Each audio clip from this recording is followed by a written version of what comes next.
I'm Kyle Bangeter, Service Engineer for Polaris Engineered Accessories. In our video today, we're going to be covering the installation and adjustment process for installing a set of doors on a full-size Ranger model. The doors we'll be working with today are fixed window doors, but our install and adjustment process is very similar for all the different door offerings for this model. Let's get started on the installation. First, we'll unbox our new accessory and reference the kit instructions. Check to make sure that all components listed in the instructions are available and you have them set out and ready to go. Also, make sure that you have all the required tools before beginning the installation process. All of our accessory door kits include a cab seal kit. This kit consists of a number of foam pieces that are installed in different locations around the cab area to totally make the cab airtight so that we do not have dust entering into the sealed cab system. We have already installed this cab seal kit, and this is always the first thing to complete when starting to do your cab installation. Since we've installed that, we've already removed our B-pillar plastics from the side of the vehicle, and we'll keep these off to install the lower door hinges and to modify the B-pillar plastics to allow the hinges to protrude. Next step here, we'll install our lower door hinge. Note that the curl on the hinge goes to the rear, and the 2 bolts go to the front. We have 3 bolts that will retain this in place.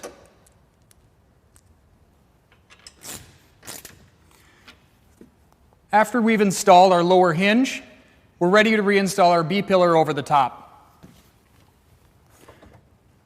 After removing our B-pillar plastics, on the back side, we'll see that we have a scribe line.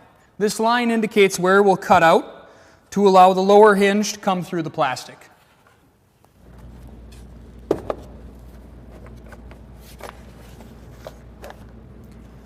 Once our B-pillar plastics are in place, we can fasten them again through the bolster bar and in the rear. Also at this point, make sure that we reattach our hose behind here and retighten down the hose clamp. Now that our lower hinges are installed, we can move on to install our upper hinge. Note that we need to grab the correct left or right hinge with the bracket with our mount holes to the right and the pin to the left. This will mount to the cab frame here, inserting the nut plate behind, and then threading our bolts through to retain in place. For now, we'll lightly snug these bolts and hold it in place. We'll come back later to adjust at this point.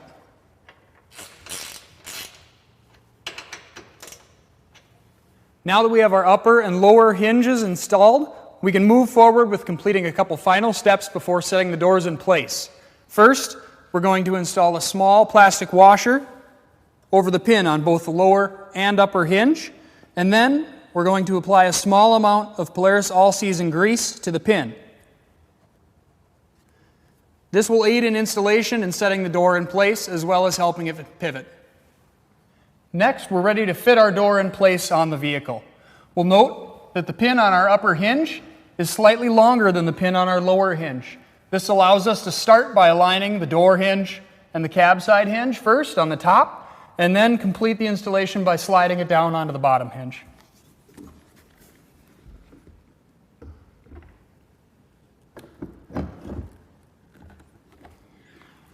With our door set in place, we'll now move ahead to aligning the door in the door opening between all the different sides. So we're going to push in and up to get the door to a good place, a good starting location, and then we'll tighten down 1 bolt on the upper and lower door side hinges.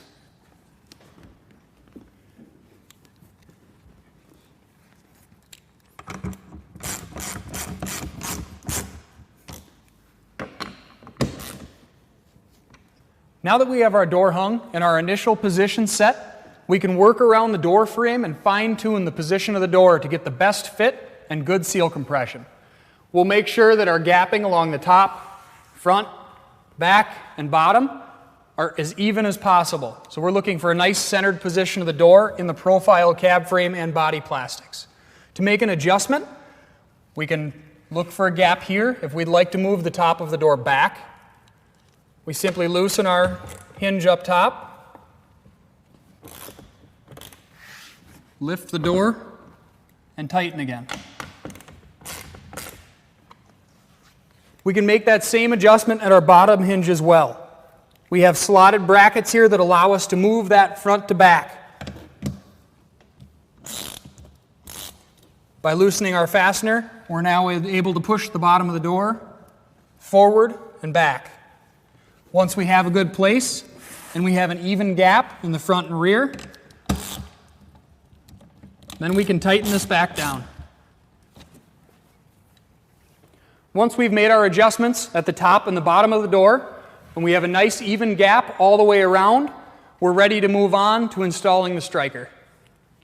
First, we'll start by selecting the correct striker bracket, as these are different left to right. The open side of the bracket here should face the outside of the vehicle, and the extra extension of the bracket should face down. In this case, we've loosely installed our striker shaft onto the bracket already. We'll note that the bracket is slotted in multiple positions. This will allow us to adjust our striker so that we get the proper location on the door and good engagement.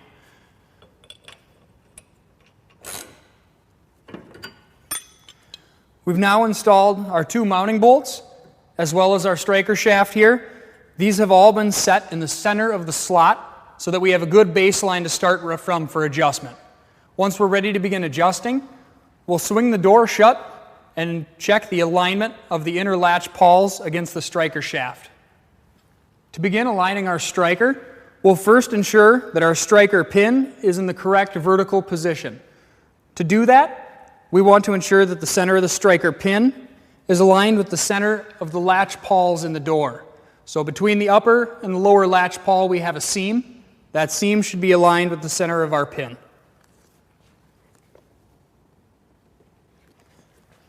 To make an adjustment, we can loosen our two mounting bolts on the bracket and move the bracket up or down. With the vertical position of our striker set, we can now move on to set the depth of the striker. So we'll be able to adjust how far out or in our striker pin is located. Making this adjustment allows us to get the proper engagement of the latch. There are two different latch positions as the door shuts. These can be heard with an audible click as we press the door closed. Our initial latch engagement is first, and then with more force we'll hear our final latch engagement.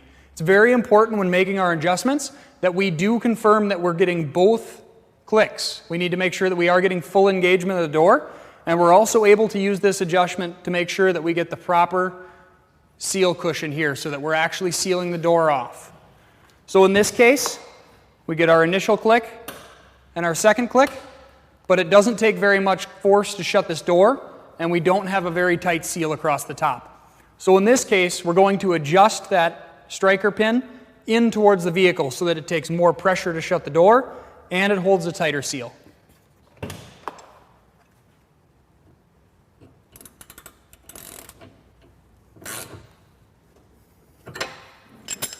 We've now adjusted our striker pin inward towards the vehicle so that it takes a little more pressure to latch the door to the secondary latch and to get a better seal along the top of the door. We'll test this now. We'll hear our first click and apply pressure to get our second click.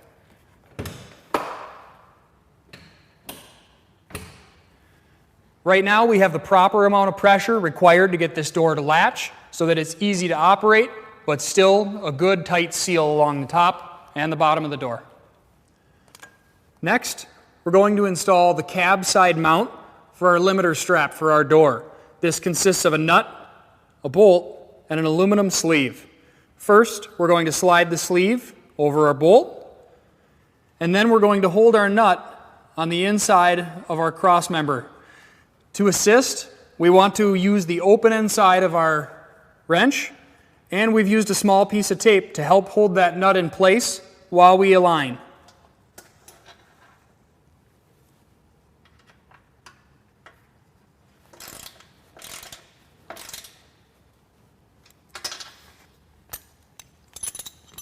With this mount installed, we can now partially close our door and slide our limiter strap over the top of our mount. Now that we have the rest of the adjustment on our door set up, we're going to come back for our final step. What we're going to do is loosen up our two bolts on this mount, so that we have some free play in this bracket. From there, we're going to push up on the outside of the bracket so that the pin is properly aligned with the door, and tighten the mount back in place.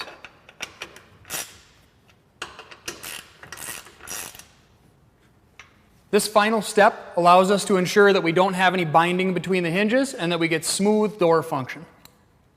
Our driver's side door is now fully installed and adjusted to give us a good fit, good feel for swing, and a good latch. We can follow the same process to complete the installation of our passenger side door as well.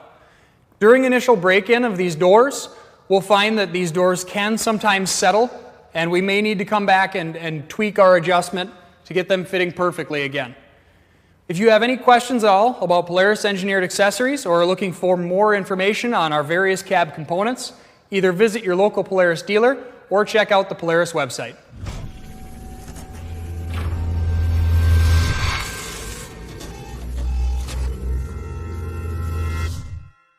Video Shopping Network, an Amazon affiliate. To see this product on Amazon, click the link in the video description below. You'll be able to see current pricing, product previews, and any special deals. Desktop users should see the Amazon quick link below the video. Mobile users will need to click the little down arrow below the video first.